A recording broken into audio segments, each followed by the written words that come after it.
Hey, what's going on, you guys? Tonight we're going to talk about what is the other side of Overland Bound that might not be so apparent in these YouTube videos. I was just at Expo East and we met with members of our community, and I got a bunch of questions. And so I thought, hey, it's time to do another AMA. And tonight I'm recording this live style, so there's not going to be any cuts. I'm just going to take questions that I've collected from the community and we're going to answer them. And then please, if you have any questions further, you can ask them in the comments. Okay, so let's jump right in. What is Overland Bound? So Overland Bound, I started it back in 2010 and it was a website. And I went and started the website because I went through a terrible time in my life and I turned back to nature as part of my recuperation, rehabilitation.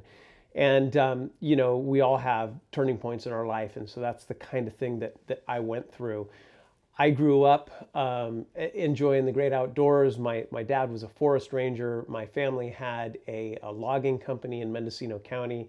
So going off-road and spending time in the woods and hiking through the Marble Mountains and going backpacking and, you know, outfitting our four-wheel drive so that we could be reliable was sort of how I grew up. Well, I turned away from that and had a 25-year career in the software industry. So it was the farthest thing from having that connection with the great outdoors. So long story long, when I turned back to it and I bought my ZJ80 Land Cruiser, disappeared into the woods, you know, and when I had that experience, it was a real turning point. And I thought, hey, I need to share this experience with as many people as possible. So I started overlandbound.com and I just started writing articles that my mom and a few others read. And that began to grow.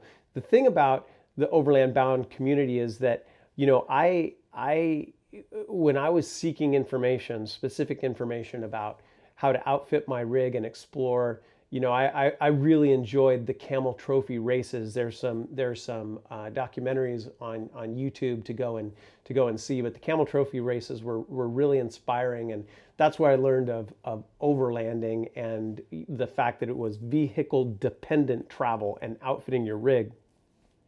That seemed awesome to me. So I reached out and I started doing my research at the site on the sites that were available and talking to the existing community. And here's the thing: I won't mince words. I'll just say it straight. I didn't receive a warm welcome. You know, I was kind of like, hey guys, you know, how do I do this stuff? And there was a lot of judgment and you know, it's like the Land Rover guys didn't like the Toyota guys, and the Jeep guys, you know, didn't like the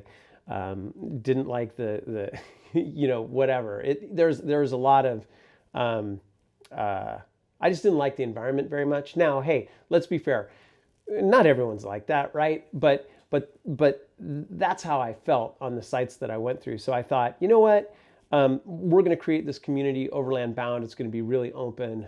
We started right at the beginning saying it doesn't matter what you drive. It does matter where you drive it, and we're very serious about that. You have to be prepared. But what we mean by it doesn't matter what you drive is that we're not maker model dependent, and it doesn't matter if you have two wheels or four. You can have a Toyota or a Jeep, and yeah, everyone kids, it's like, well, you can't overland without a Toyota. You know, that touches on another topic. We don't feel that way at all. All are welcome. And then the other thing is that, you know, I found that everyone wanted to kind of define overlanding. You know, are you a serious overlander, or are you a hardcore overlander? And I wanted to get rid of that as well. So within our community, we don't define overlanding more than vehicle dependent travel. And then I have a funny, you know, 2-minute video I recorded about, you know, the fact that once you start defining overlanding more than just vehicle dependent travel, you start getting into clicks and you start comparing. It becomes a competition, and that's not what overlanding is about at all. You're an overlander. Doesn't matter what you drive.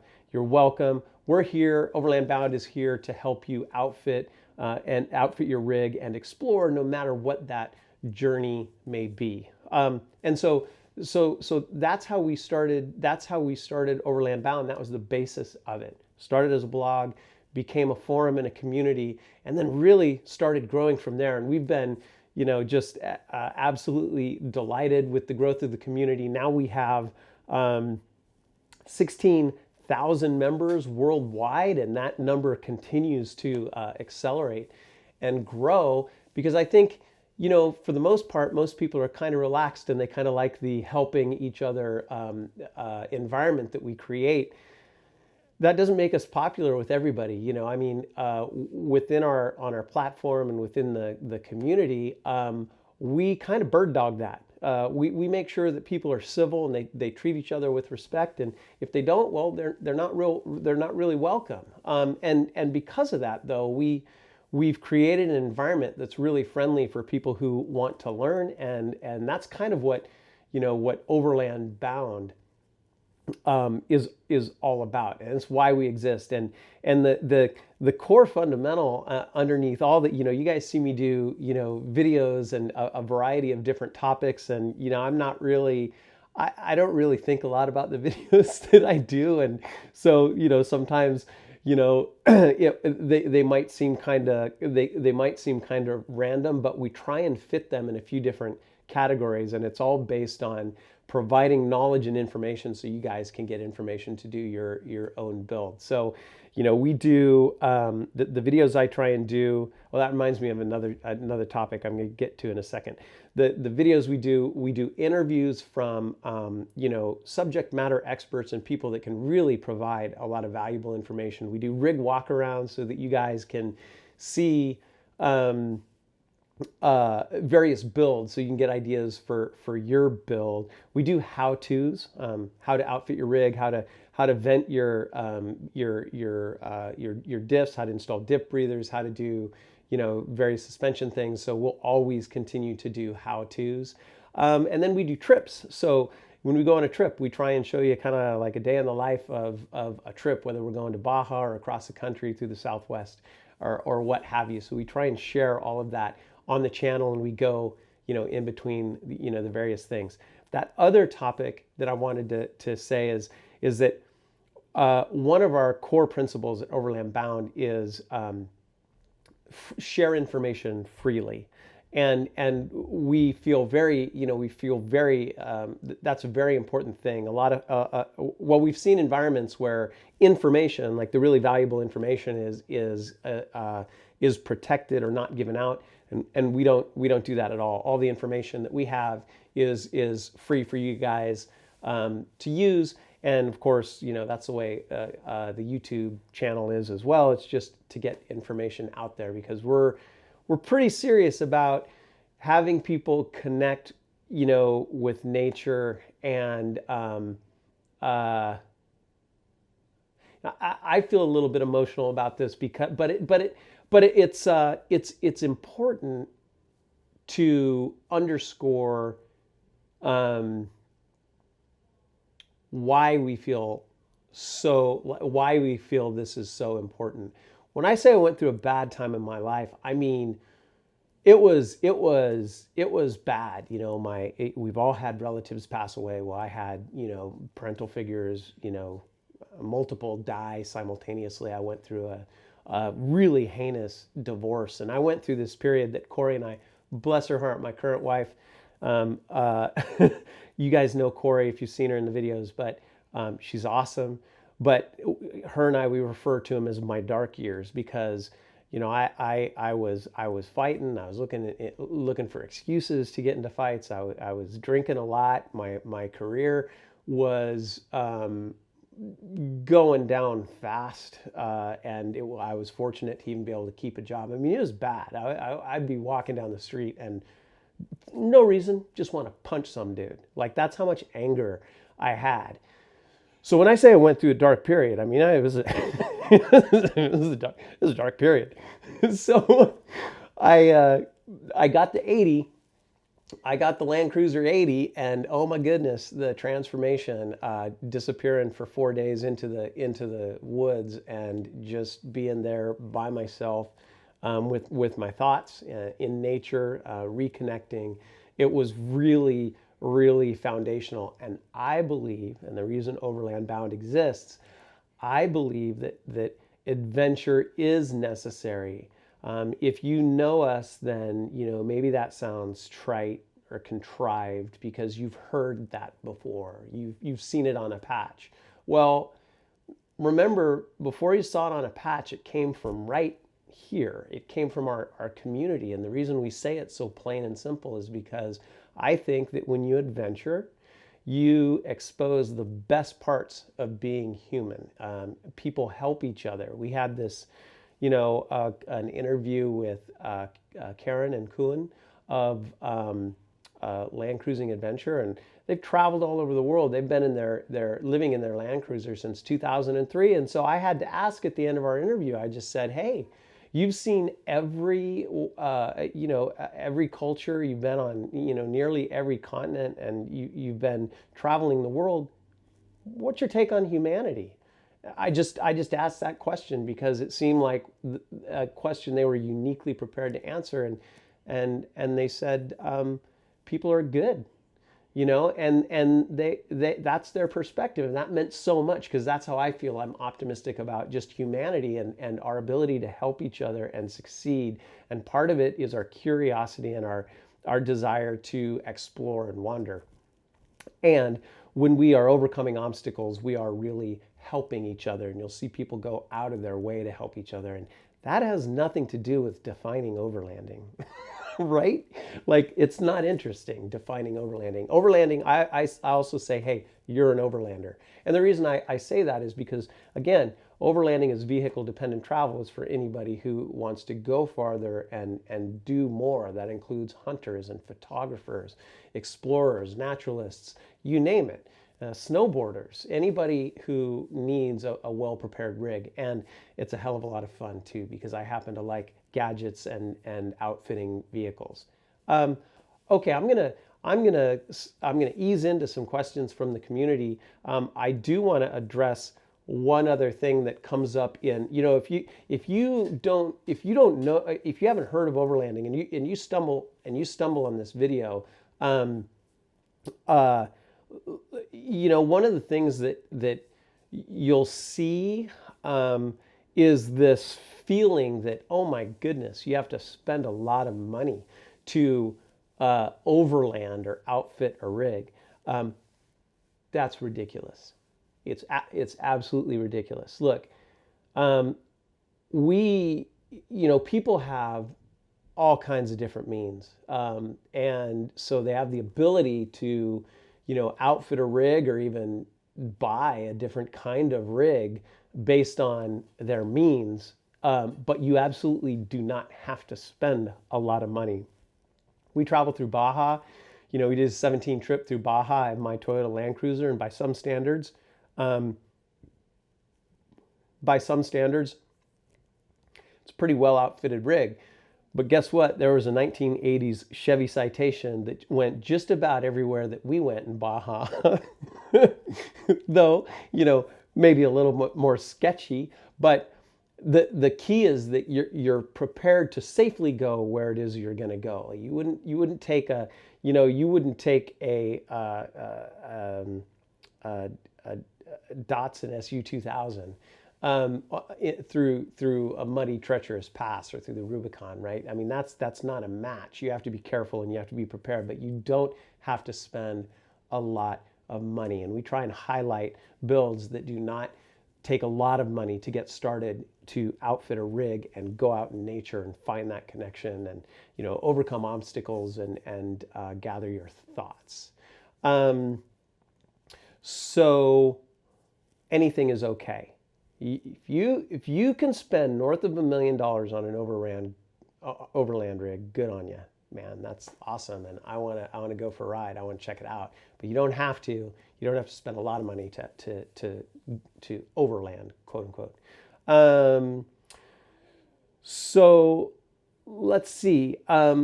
So Overland Bound, there's a little bit of a separation. This is happening naturally. at the beginning, Overland Bound and Michael, which is me, was kind of synonymous. But as we move forward, we have 16,000 members worldwide. That includes, Germany, Iceland, Norway, South America, the Middle East, Australia, Canada, little islands I see on our member map out in the middle of no place. It's a worldwide organization. So Overland Bound, by no stretch of the imagination at this point, is Michael. And so that's something to keep in mind too.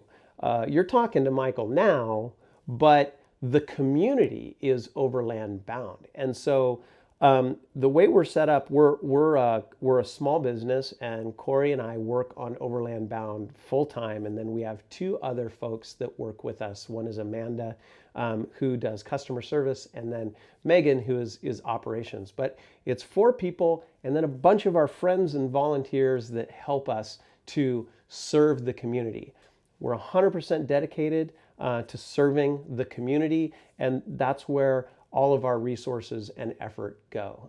It's 16-hour days. There are 16,000 members, and they're full time. There are 4 of us, and we learn as we grow. We learn a lot as we grow, and we're constantly improving how Overland Bound operates. But as a member, folks pretty much know that it's community first, and that is what we're dedicated to serving.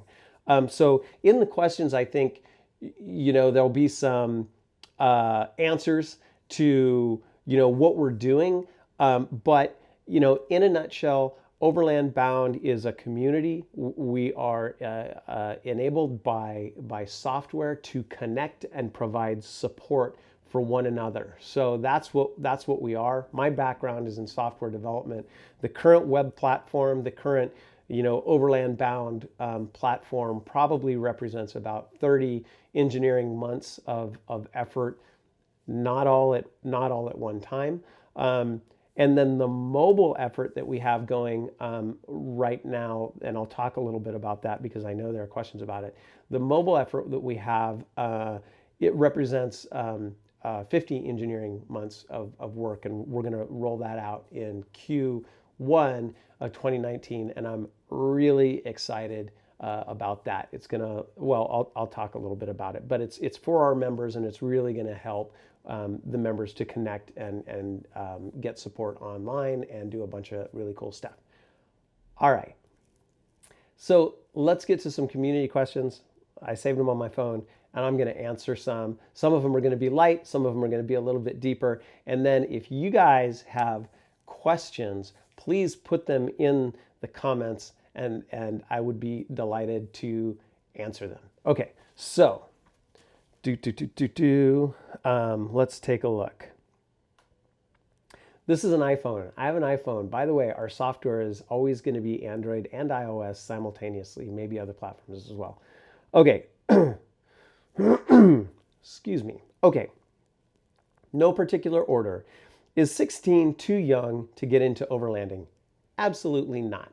You have to be able to legally drive. I'm not going to get into that. I'm going to assume that you know that. Here's what I would say about being really young and starting to overland. I remember myself when I was 16, and it was my close circle of friends were really important to me, and their feedback and opinions was really important. And so I cared what they thought. If you can, don't worry about that so much. Don't worry about their opinions about how you do things, and just enjoy overlanding for what it is. You got to be safe. You got to find your own way of doing it, and your way of doing it is absolutely fine. Don't forget that. All right. Let's see. How many quarters at the car wash to remove Expo East? So here's the thing with Expo East. If you're within our community, you probably know Expo East was not great. The venue was really bad, and it was muddy. And the most disappointing thing was that many people who even drove from Texas and drove all night to get there were turned away at the gate, even though they had paid for camping. They didn't get a campsite. And during the event, of course, Corey and we went to Expo East so that we could meet with our East Coast community, and many of them couldn't get in. There were 3-hour bus waits. And anyway, so that was Expo East was not great, and that's what that's what he's referring to. And I'm going to say it's going to be quarters. It's going to cost you $30 to get the mud off of your rig after Expo East. Okay.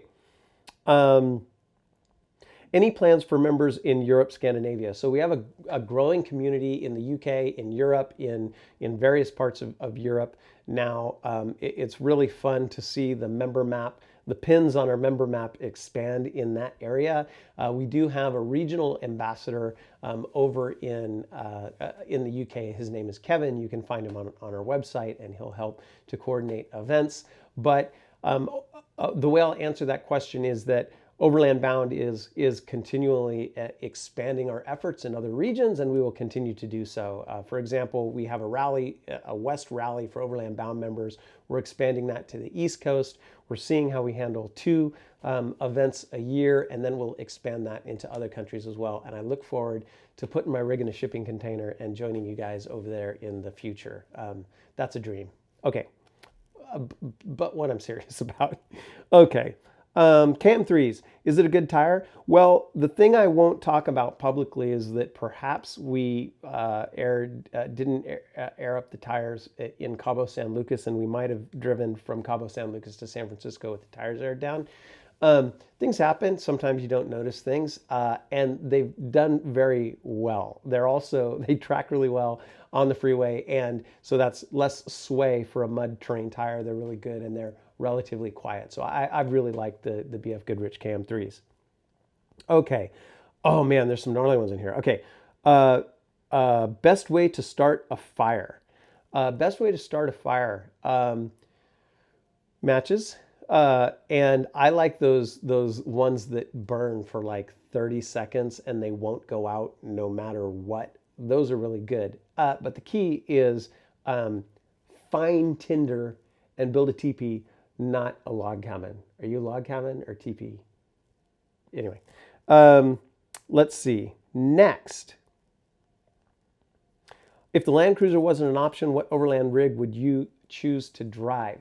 If the Land Cruiser wasn't an option, I would probably, my desire, now my means might be different, but my desire is to build out a Unimog.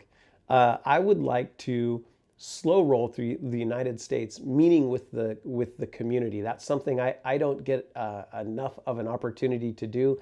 But if I had a platform like that, I could have an office space in the back.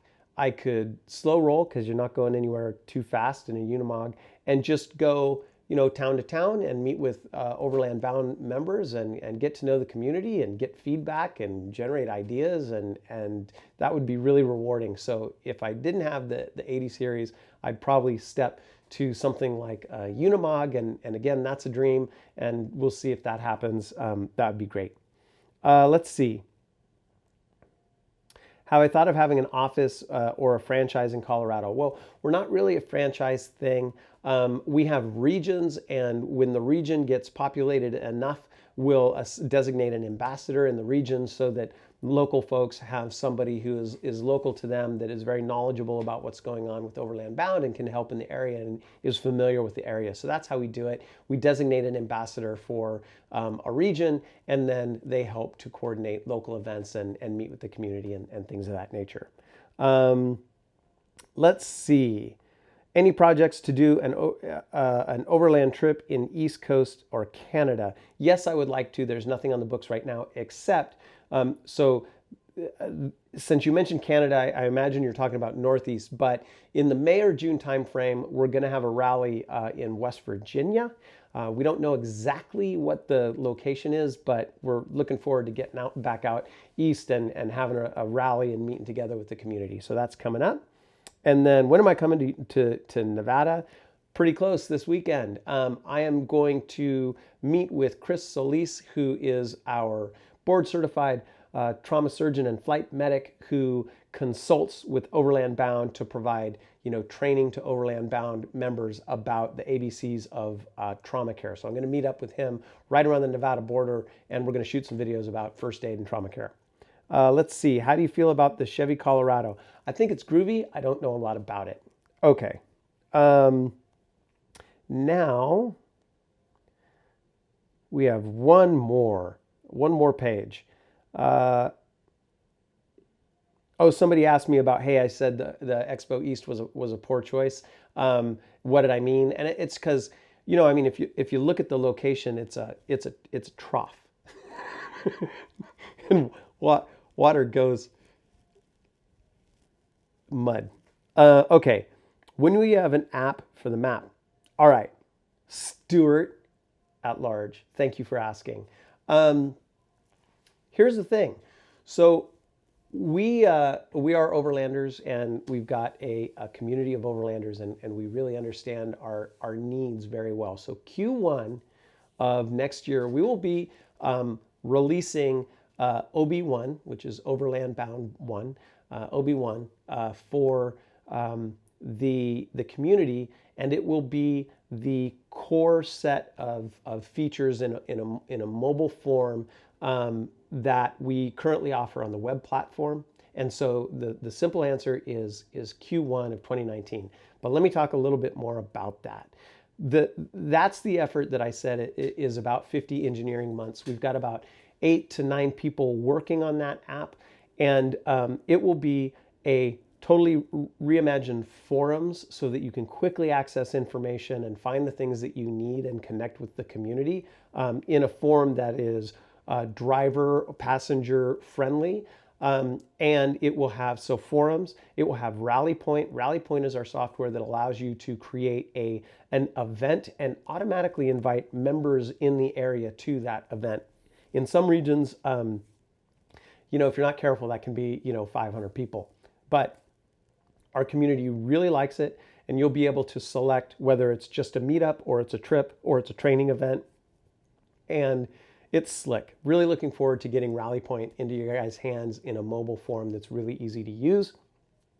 And then last but certainly not least, and maybe the most important, is our resource map. And the resource map has members, and it has trusted mechanics, and it has trail locations. And the most important thing about that is that members can add locations, and then we review the locations to make sure they're of quality and approve them.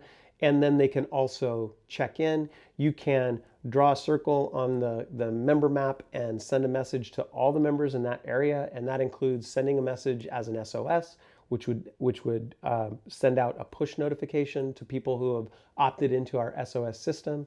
So it's going to be really, really slick. And that's actually what I'm heads down working on right now, is the delivery of that app. So we look forward to bringing that to you.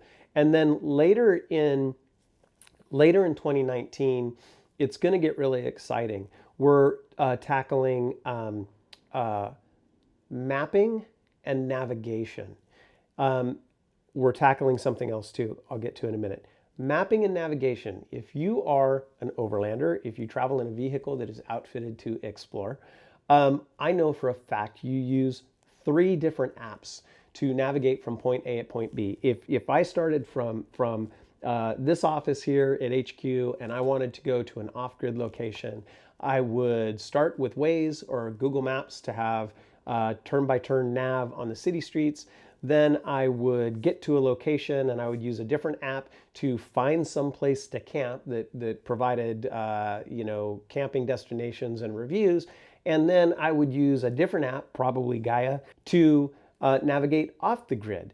And so we're going to tackle that. We're going to make it easy to go from doorstep to off-grid location, all in a single app. Right now, if you talk to somebody about, hey, I got a GPX file, I've got a route, and I need to load it into my mapping, application. It's like it's 1990. I mean, it's like, oh no, it's easy. All you got to do is you have to start a Dropbox account. You have to make sure when you log into your navigation account or your navigation device, it's the same email address. It's really difficult. It just hasn't been solved yet. So we're going to tackle that. And I just happen to know that you guys are using you're using 3 different apps to navigate from point A to point B, from your house to an off-grid location. And we're going to have that all in one app so that it's seamless. You not only know locations to go, but you also can just say, get me there, and it'll navigate turn-by-turn street and off-grid nav. So we're going to tackle that. Another thing we're doing is we are going to have a trip planner that includes a 3-dimensional view of your terrain, AR view of your terrain. That's a safety thing. Right now, if you look at a 2D map or you look at Google Earth or something like that, if you look at a 2D map or you look at a lot of the different navigation applications, you really don't get a good sense of the topology of the terrain. So what we're going to do is we're going to know where your route is, and then we're going to compile the height data that's available for that area, and we're going to create a 3-dimensional model that you can review in great detail. And then, since we're a community first organization, we're going to allow you to chat in real time with other people while viewing that map, and folks from around the world will be able to drop pins in real time. You'll see it. And you'll be able to plan a trip that way. So you drop a pin, hey, this is like a good stop for the first night. What do you think about this? Oh, that's a gnarly cliff there. Let's stay away from that. That sort of thing. You'll be able to collaborate in real time, viewing a 3-dimensional relief of the area that you're going to travel into. So we're super excited about that. Other things, I could probably go on. There's a lot of detail, a lot of features that I have not mentioned. Many features I have not mentioned. Those are just the big ones. But you can imagine driving at night and having that 3D relief of your terrain, and instead of just following the blue line every 30 seconds, there's a 3-dimensional pulse of the topology so that you can see, oh, hey, that's about to dip down, etc. Super excited about that.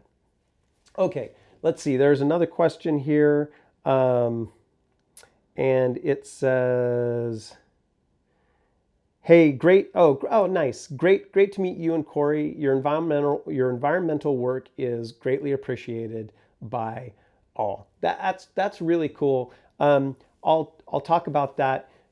I'll tell you what we're doing. So we have a Trail Guardian program. We have 2 programs that help the environment and the trails that we all like to visit. The Trail Guardian program, anybody, you don't have to be an Overland Bound member. Anybody can go to our website, to Rally Point, and they can create a Trail Guardian event. If you go out someplace and you see a place that needs some maintenance or some trash pickup, and it's more than you can do by yourself, you can create a Trail Guardian event, and it will automatically invite Overland Bound members in the area. The more notice you give, the more folks will be able to show up, but Overland Bound members will come and help you clean up that area. We've cleaned up dozens and dozens of trails, and then as our organization grows, that workforce will get larger and larger. So that's an easy way to help to maintain trails and help keep them open. We have another program which is a little bit, it's meant to help governmental organizations. It's called the Boots on the Ground program. This is working with government agencies like BLM and other public land organizations, the U.S. Forest Service, and working with them in areas where they do not have the labor force to maintain it so that we can keep our trails open. Just recently in the Chappie Shasta OHV area, Overland Bound members went up there over a few days working with the BLM to reopen over 58,000 acres that would otherwise be closed. A huge shout out. I have to mention that local clubs and organizations descended on that area as well to help to maintain it. And an important organization to remember is the Post-Wildfire OHV Recovery Alliance, or PORA. They tied the whole thing together and made it possible for us to all come and help. That's our Boots on the Ground program that works with government agencies. So we are, our community will continue to provide that support. The larger we grow, the more of a workforce we'll have. So we have those programs in place as well. All right. Hey, I think that's about it. Thank you for hanging out with me. Overland Bound, we have these things, if you don't know. These are our emblems. They have a unique number. Each member has a unique number. And these are for a couple of things, a couple of reasons. One, they stand for our core principles. You can find them on our website. And we know what we stand for, and we are unequivocal about it. And, you know, it's simple things like it doesn't matter what you drive, be kind, help each other, share information freely. There's about 10 core principles. And basically it means be a decent human, help each other, and be nice and respectful. And the other thing that emblem stands for is that you are a beacon and a helper in the community. So when you see that emblem, you know that person is going to help. They're going to help. I don't think there's any Overland Bound member out there that wouldn't drop what they're doing and go and assist another overlander in need. In fact, if you're grinding away at doing the 9-to-5 grind, we probably would love to come and help another overlander. But you see that symbol, and we're here to help, and it's part of the support network. All right, hey, you guys, you know adventure is necessary. I want you guys to outfit and explore. I really hope to meet you out there on the trail sometime. And thanks for spending the time with me tonight. All right, good night.